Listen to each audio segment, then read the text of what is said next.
So I'm gonna make a case and convince you how important this is. Right now,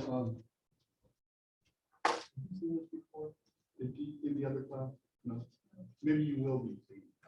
Yeah, you will be. Okay.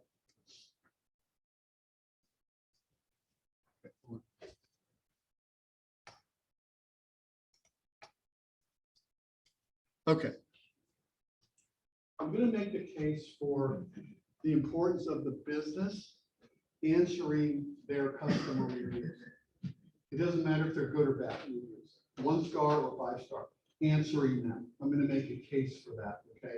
And it has to do with Google's algorithms, what Google's algorithms reward in terms of SEO, or search engine optimization, organic web placement, ranking.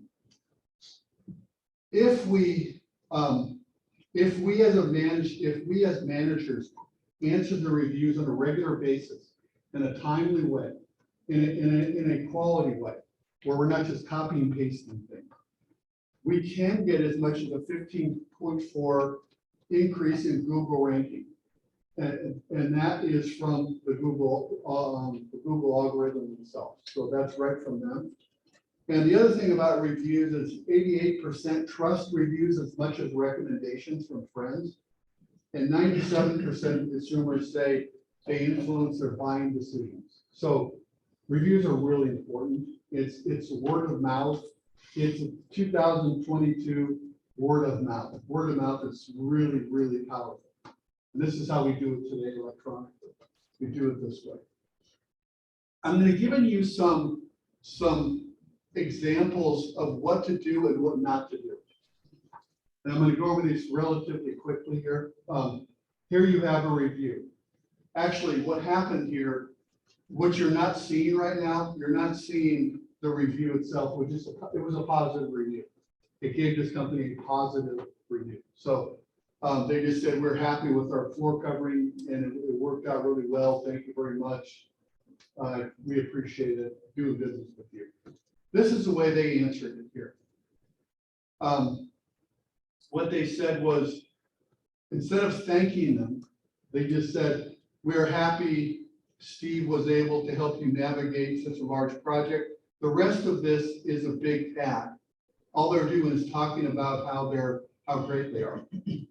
So what we recommend when we answer reviews is to be like a real person.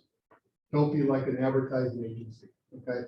So in that case, here's what we recommend that they rewrite with. Dear John, the guy's name was John, the reviewer. So we say, call them by their first name. Okay, number one, it's a way to personalize the relationship. Okay, call them by their first name. That's rule number one. And then we said, we are thrilled that your experience with us was positive and you were willing to share your review and feedback. This part is a strong thank you. Okay, we want to thank them for taking the time. And then we hope, then we talk about, you know, what we are, what we do, and then we sign it off the team at Coles Fine Flooring. Why do we do that? That's because this gets a chance to go into the search engine. The positive review from the customer and the response will go into the search engine. When it goes there, it's a good thing. It's a 5-star rating. So we want our name on it. We want our name on it. They don't do it here because they don't have best practices. They don't use them. So best practice, name, and put the name of the business here because this can go into the search engine. Now I wanted to show you a bad review for the same company. And they had a terrible experience. The job was going to be $10,000, and I'm no longer confident the money's getting returned. Please return my deposit, Coles. Guess what? 6 people thought this was valuable.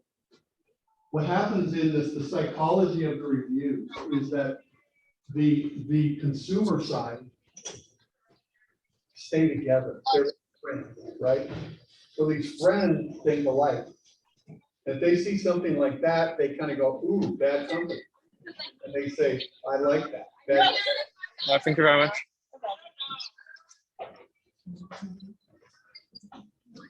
I'll cut them off if I have to. But, not yet.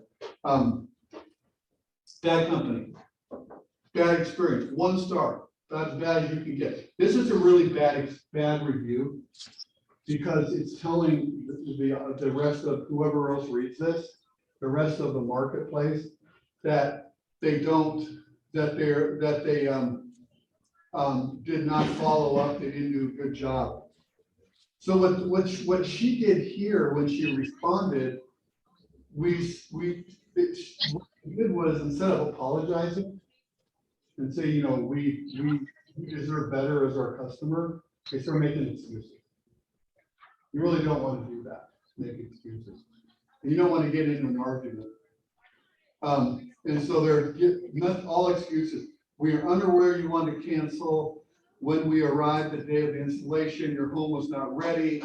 And, you know, they're blaming it on them, okay? So they're saying your home wasn't ready, so we left, then nobody followed up. And then, so here's the way we would rewrite this for them. Yes. Just 1 second. Thank you very much. Okay. Yeah, I have my drink. Yeah. Okay. Okay. I muted him. Here's the way this should have been answered. We say, call them by their first name again. This is, we convened our sales and support team, and as it relates to your experience, we have already refunded the money, but I am including an email address. If you'd like to extend my personal apologies to you for corrective action. And again, this by no means is an explanation, but by no means an excuse for unfortunate and atypical treatment you received. Should you have any additional questions, please email me. This is something we recommend putting in a hot link as a follow-up to an email. We don't recommend the phone number because no one will ever call the phone number. It's too much trouble. From your computer, you can just click on the hot link to the email if they wanted to respond. I don't think they're going to respond. They're so upset that they'll never be a customer. Remember we talked about the 10-to-1 rule last week about how consumers will tell 10 times as many people about bad. This, unfortunately, this person is going to tell a lot of people about this. That's really bad. It should never have gotten to this level, really. But considering it's there, we have to try to recover from it. So we want to give the audience who will read this a real response of apology. And just say, that's not like us, we're really sorry. So that's how you would respond to that kind of review. Again, the first name, put in a hot link.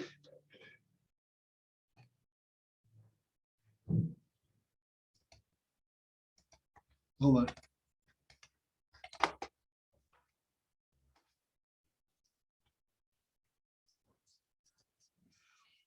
And this, I'm not going to spend much time on this, but this is the sale. This is a salesperson said this was the smallest job they've ever seen, $24,000 for a new kitchen, smallest job they've ever seen. Why would you ever say that to somebody? Without knowing anything, no thanks. So bad review, very, very, very bad. This is a case where they don't call them by their name and they thank them for their review. What? Thank you for your review. That's like saying, you know, you suck. Oh, thank you for your opinion. I mean, it doesn't show a human trait at all. So, so what we're saying is that we're saying that they're also putting the phone number in there. They will never call, which they will never call. Kohl's offers many options to accommodate many budgets. It's irrelevant at this point, right? So here's the way we would recommend they do it. Call them by their first name. This is not how we do business. We are disturbed by the scenario you described. Please email us here so we can communicate with you directly. And again, some of this is for the world out there. We want the world to see that, you know, the consumer world, to see a good response that shows that we care. That's what we want to do. So, yeah, I don't have to show you too many more examples, but again, call them by the first name and put the name of the company here. And so we have as a summary of this part, we have the, always call them by the first name, be specific, never copy and paste our responses or management responses, be original. And use email address instead of a phone number, and you know, use the name of the business, especially if it's a good review. And remember that we want to respond quickly if we can, and we want you to use this as a customer relationship management. Here it says guest relationship management, the CRM. You probably heard that, and this is an opportunity to solidify a relationship with a happy customer. It's an opportunity. And we talked about the 15.4 increase in website ranking, in web ranking, and yeah. Okay, so why is this important? I'm going to show you that a little bit later. But I can tell, I'm going to show you why it's important, from statistically why it's important. But for now, those are the best practices that you should use. There is a, you go back to the, get out of this for a second.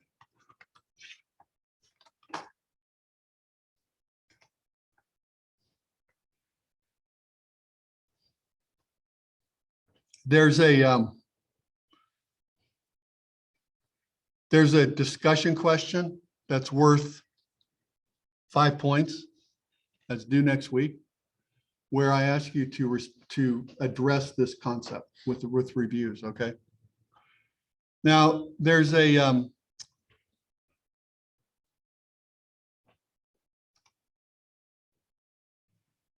case study here, and we've already gone over some of this already. So I just want to show you some statistics. Like mention our name.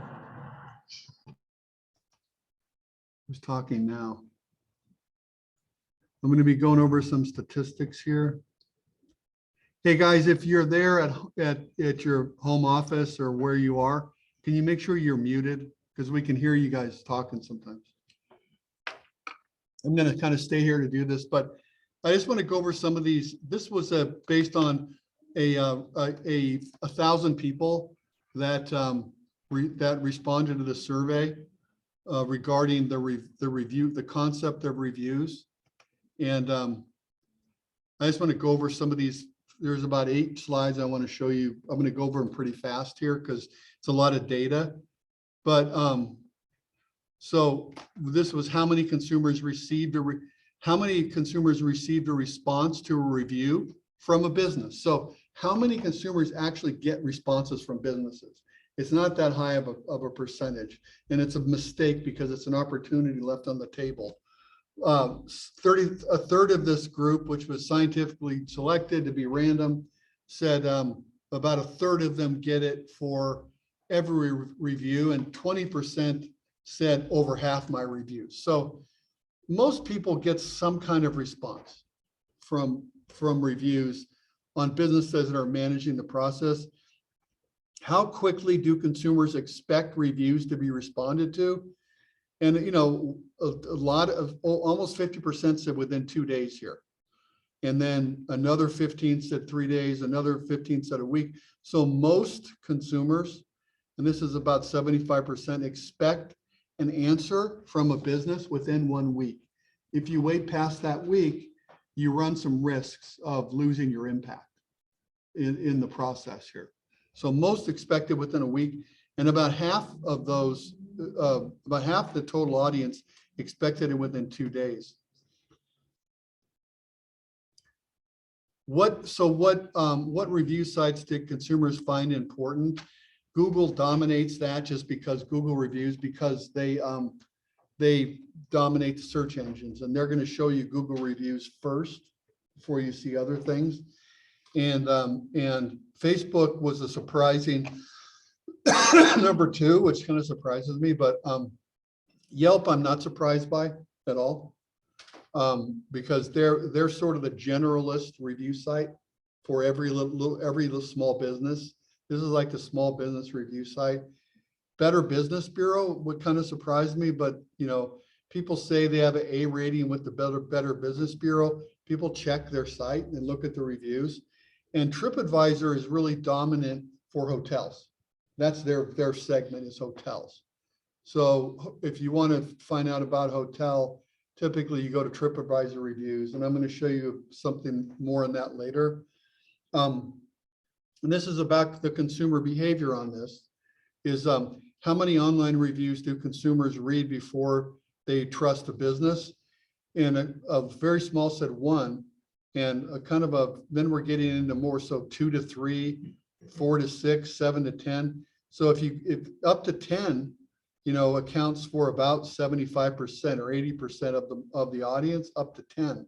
So they read a lot of reviews, and most consumers, there's a direct relationship between the involvement. We talked about high involvement purchases and low involvement.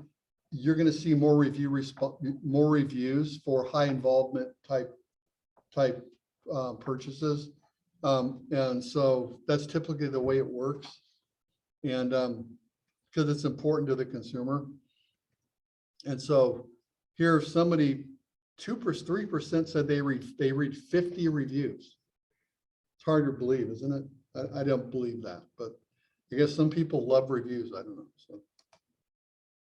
So do consumers read online reviews for local businesses? Almost everybody said it's 90% say yes. Some always, some regularly, about 1/3 of those, you know, are occasionally, but most say yes. And now here's the key to this whole concept I'm showing you, this one. How often do consumers read business responses to reviews?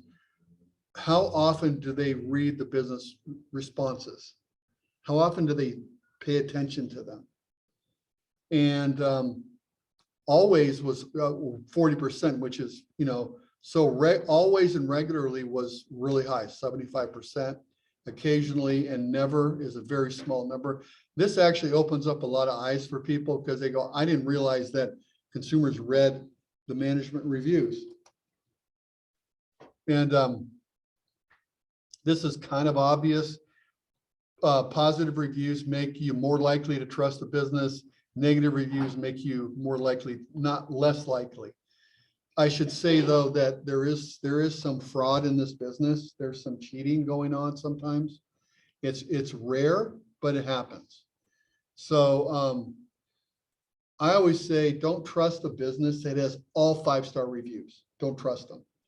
Trust them if they have a few negative reviews sprinkled in there, because people offer negative reviews sometimes for really reasons that have nothing to do with you. Like, for example, you buy something on Amazon and it arrives a day later than they said it was. So we've seen people give 5-star reviews for that. I mean, 1-star reviews for that, for one day. That wouldn't bother me at all. I would never cut it that closely. You know, you have to look at the negative reviews and go, does that apply to me?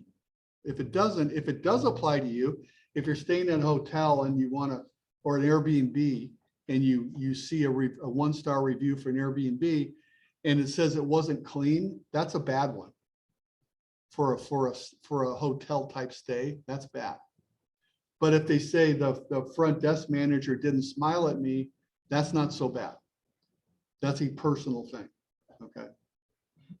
So we went to a hotel, like a motel out in the desert, out in the You guys been to Joshua Tree? You heard of it? Joshua Tree is close to here, actually. It's out the 60. You keep going up the 60 freeway.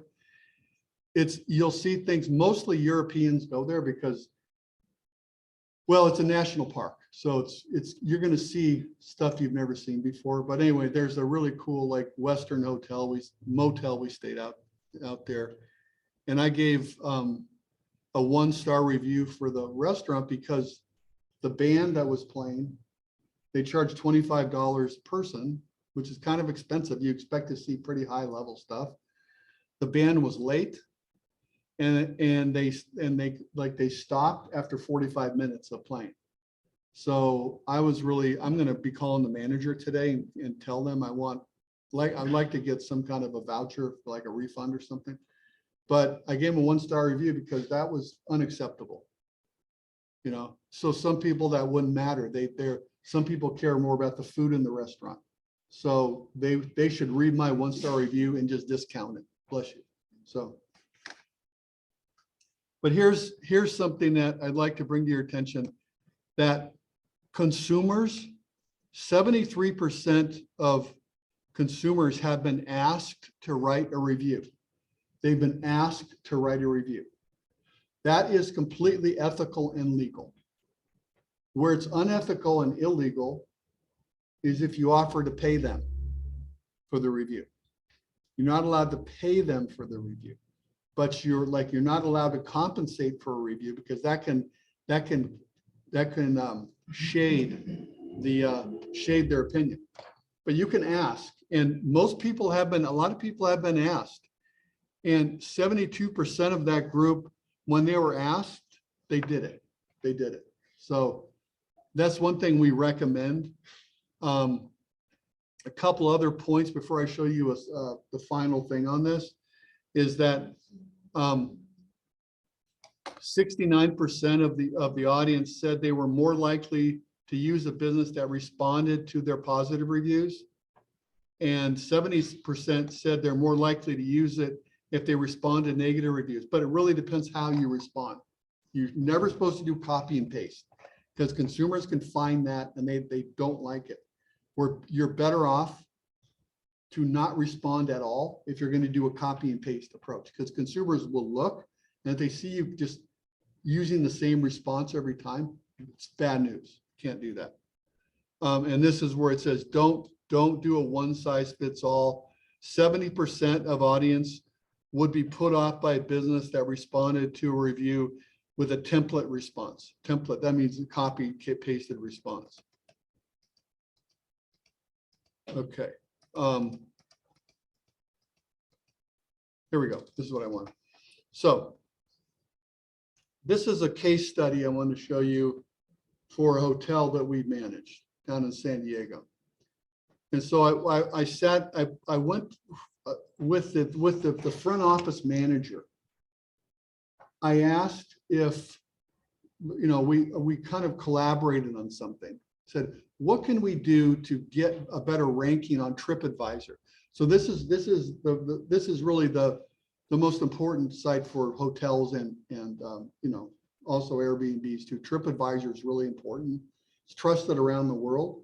So and you guys, I know you know TripAdvisor is where you guys are. You've probably seen it before. So what we did was these guys were ranked about 87th out of 295, which isn't bad. I mean, it's not bad. They were in the top 25%, but we thought they should be better than that. And we tried to put a plan together to go up in the rankings. And so what we did was we put together a plan where we were going to ask for the reviews, not pay them, but we were going to ask. So what we would do is, what the front desk would do is, when somebody came down to the front desk to check out and they were happy, they had a smile on their face, and they would ask them, how was your stay? And they say it was really great, really enjoyed it. The pool was great, the food was good, rooms were comfortable, it was great. We really liked it. Then the front desk staff was trained to ask them, well, if you don't mind, could you see this card? They hand them a card. It's from TripAdvisor. TripAdvisor publishes these cards with the hotel's name on it. say, would you please go to this website and tell your story? So we don't say offer a review, we say tell your story. As the statistic I showed you before, 70 some odd percent said they did that. 70% said of the respondents said they would do that if you asked them. What did that do? That led to a lot more 5-star reviews. Now, obviously, part of the strategy was if somebody was really pissed off, we wouldn't ask them. We'd try to help them and try to offer them something like a free lunch or a free dinner or a free like a free stay in the future or something like that. We try to do it a different way. But if they were we didn't ask unhappy people to write a review.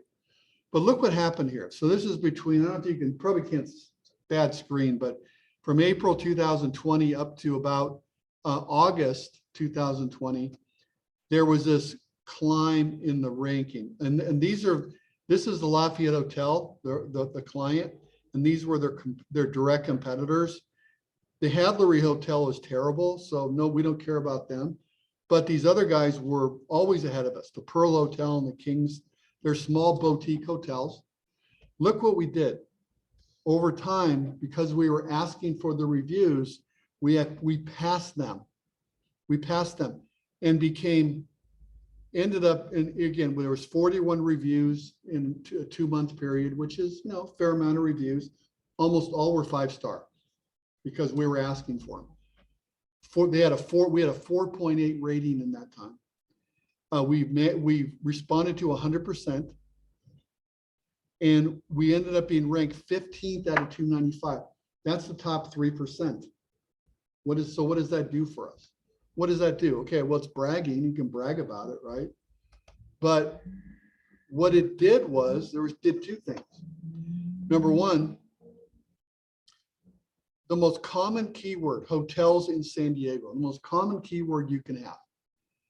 Somebody's in Europe, you're in France, and you want to come to San Diego. You might look up hotels in San Diego.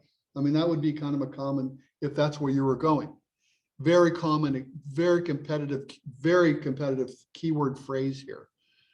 Who dominates it? Well, they're dominated by ads. Hotels.com, Expedia.com, Booking.com. They dominate because they have got huge budgets and they are buying that keyword phrase, Hotel San Diego. But look who showed up in the first organically placed ranking, the Lafayette Hotel. Why is that? Because we were answering all the reviews. We did them together. And we had, our scores went up, but we answered every review in a consistent, really sincere way, like we talked about, and calling them by their name, all those things, and apologize where we needed to, but thanking them profusely otherwise. And so it did one other thing that's not up here, which I didn't put up here because it's sort of private business, but this hotel was for sale at the time, and the asking price was $28 million, which is, it's like a pretty expensive, it's a small boutique hotel, but pretty expensive for not in a good area. So the owner wanted to get out and retire. So he was trying to sell the hotel. The new owner, the prospect they were negotiating with was being kind of tough on the negotiations. He was sticking at 28, 27, whatever it was. He was $1 million under the asking price and he wouldn't come up. But then when these results came out and the owner was able to show them they were 15 out of 295, he was so impressed by that he paid a lot more. He paid like $800,000 more for the hotel than he was going to. He did 28.8 versus 28. So the owner was able to negotiate a higher price for the hotel. And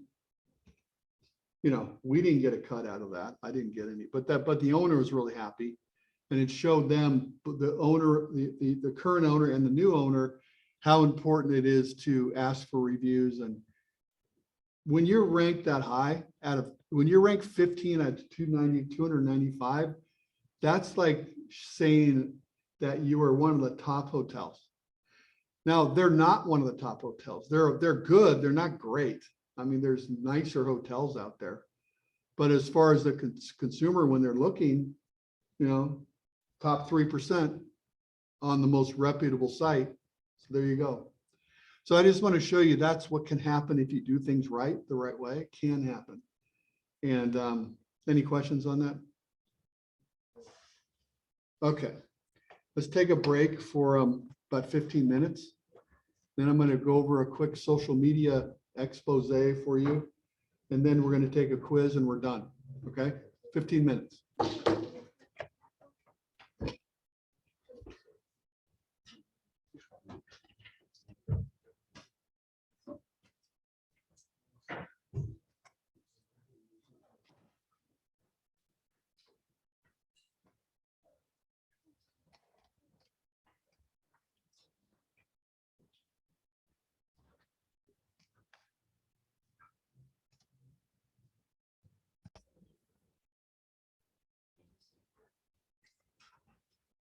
Some of you guys, if you've had me for social media marketing, you may have seen me, but I have to show it because if look at it as a review, but the quiz has at least 3 questions on this, so maybe 4. Okay. Hey, you guys, so there's going to be quiz questions from this presentation. All right, so.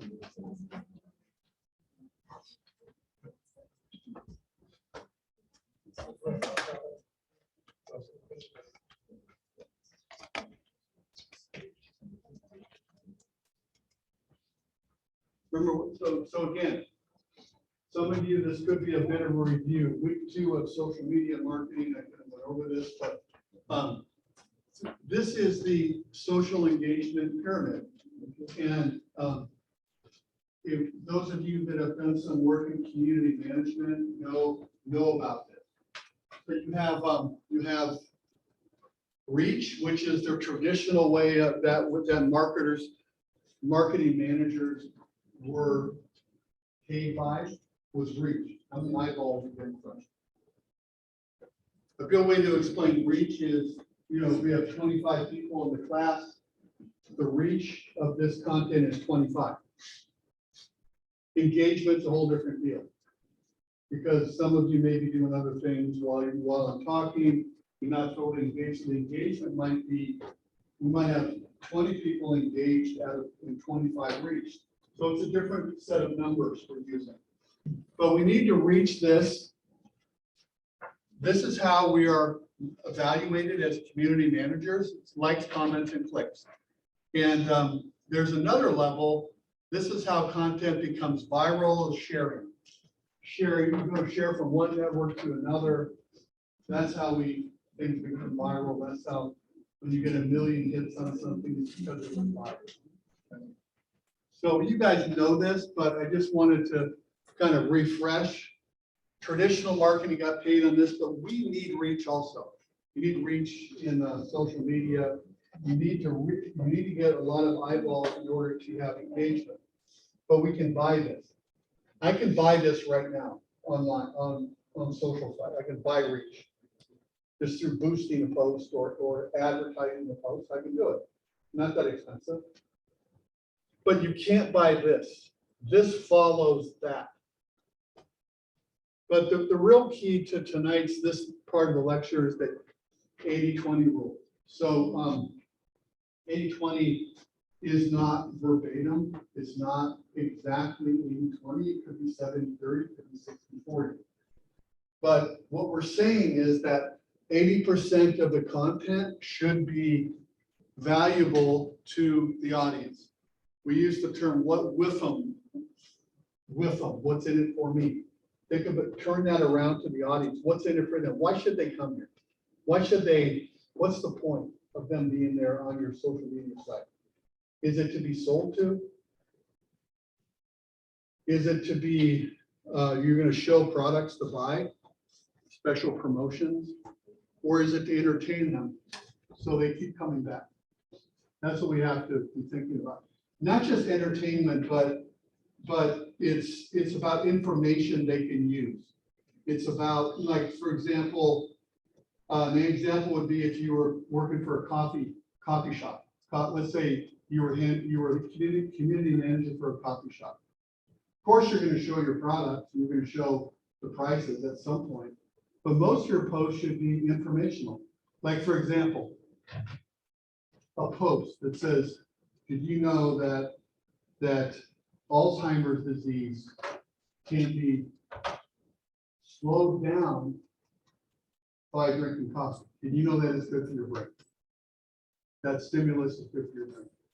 A lot of people don't know that, but you can show statistics that say that's like something really that could change somebody's view. But we're not selling our coffee. We're talking about how it can bring benefits. So that's more of the 80 variety. I'll show you some other examples of that. 20% is selling. You're just selling your product. Audiences don't like to be sold too much. They leave you. I can show you examples all day of that. If you're constantly selling your audience, they will leave you. And they want to be entertained. They want information, entertained. That's why they're there. We're in social media. You're in the entertainment business. You got to get people coming back to you. You got to give them what they want. Keep them coming back. So make sure it's informative or entertaining. And direct promotion doesn't work. Now I'm going to show you some examples of this to back this up. And how many of you are in my social media class? You've seen this, right? Yeah, you've seen it. Okay. And I don't like that when you've seen things twice, but I don't know how else I can promote this here. This is an example of selling. This is the Lafayette Hotel, one of our clients. This is an example of selling. So what they're doing is they're selling a yoga class with a person. They charge admission for it, they're selling. Okay, this is a sales pitch for something. Look at the engagement, 3. People reach 369 out of 15,000. Audience 15,000. 3 engagements. This is the 20% variety. The reason I have 20 here, 80-20, this is the 20% variety. Now look at this one. This is an example of storytelling. And we'll talk about storytelling later, I think it's next week, but it's a short story about a famous person that drove in front of the hotel in 1963. And notice the likes. You have 0 likes here. You got 36 likes and loves here. 80% variety. 1,800 reached, 268 engagements. Look at that versus that. You're selling something. Here, you're giving them what's in it for me.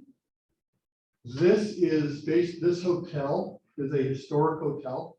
That's their unique value proposition, is their history. That's one thing their competitors really can't copy, is their history. So we look at their unique value proposition and we post about that, about their history. So it's a theme we have with one of the themes we have with them. And you notice that the numbers are there. You can see that we're not selling anything here. We're just giving them what they want with audience, what they come here. What we see on the reviews is unique vibe. It's unique vintage vibe. Let's say vintage vibe. It's like they're back in the 1940s. Another example, same hotel, same business, right? Here they're selling their rooms.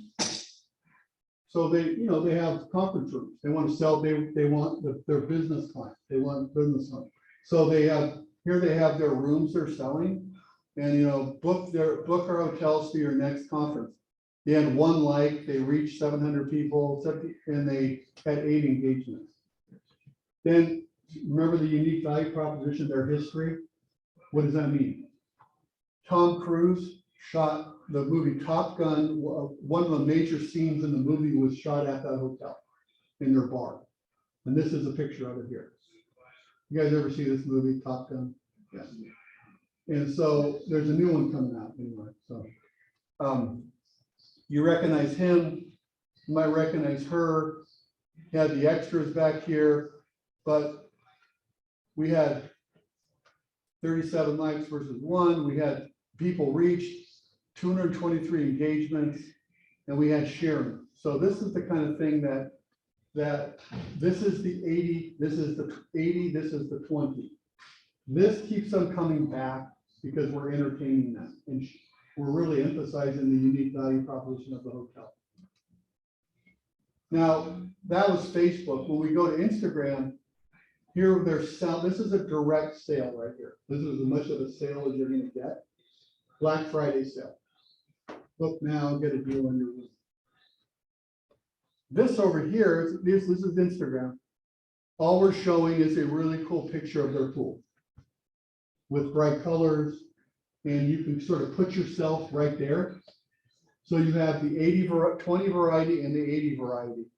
Look at the difference in likes right there. Comments keep coming in. And so this sort of gives you the vibe of the place. This is just selling something. You can see the difference. Another Instagram post. Here we're showing their relationship with Grub. This is their in-hotel restaurant, and their relationship with Grubhub. They got like no engagement on, nobody cared. But here we had this really cool picture looking outside their front door. You can see the sign with the sunset. This doesn't really give it justice. The pictures, the colors are beautiful in this picture. You can't really see it. That's what Instagram is all about, right? You know, we want to bring them in with images, things like that. Tell a story with images. 247 likes versus 18. Now we're talking about a beer. Talking about beer, craft beer. This is a local company in San Diego, pretty big company, Stone Brewing. And they had, this is the 20% variety. They're saying buy 100 worth of gift cards, get $25 back, you know. And they had 48 likes. Then this one is from one of their competitors. And, you know, they're having fun. Having fun with this. It was for a Halloween theme. And they're saying, the calm before the storm. What beer are you dying to bring for us to bring back? October 26th. And, you know, this is entertaining to people. Not a video, but it's an entertaining theme. People like it. Notice the difference in the engagement between here and here. So this is what we want to be thinking about. It doesn't have to be 80% of your posts, but most should be this, a variety, having fun. I've always thought that if a community manager is working and they have a smile on their face, they're probably doing a good job. If they're doing it because they have to do it, they're not doing a good job. It's a matter of filling in, you know, you're creating, you've got to have that kind of creative spirit, have fun with it, take risks. This could be considered a little risky, and you're not showing the products necessarily, but this obviously is much more than, does much better than that. So anyway, this is not applied to you, it doesn't matter. So you guys don't have a project per se. So any questions on that? So you know what you've got the concept of the 80-20 rule. When I turn you loose on this quiz, remember the same, you know, it's got things on the left, things on the right. You can have the things on the left can have the same answer a couple times. Like if it says not a not a best practice for review management, that could apply to a couple things. If you just, in other words, it doesn't exhaust it once you tag it once, it can be tagged twice. The ones on the right can be tagged twice. Okay, makes sense? Shake your head. Or like in India, they go like this. Make sense? Yeah. Okay.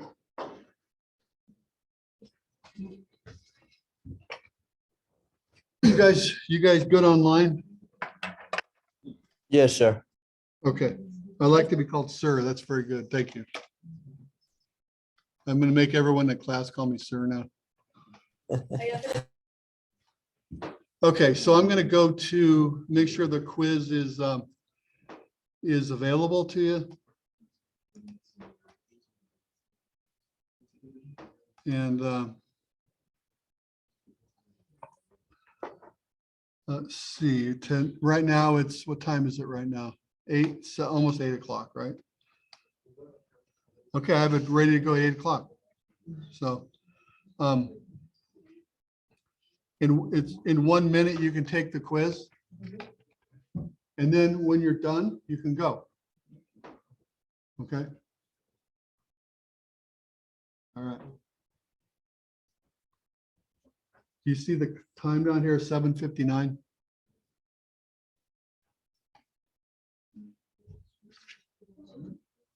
Give it a few more seconds.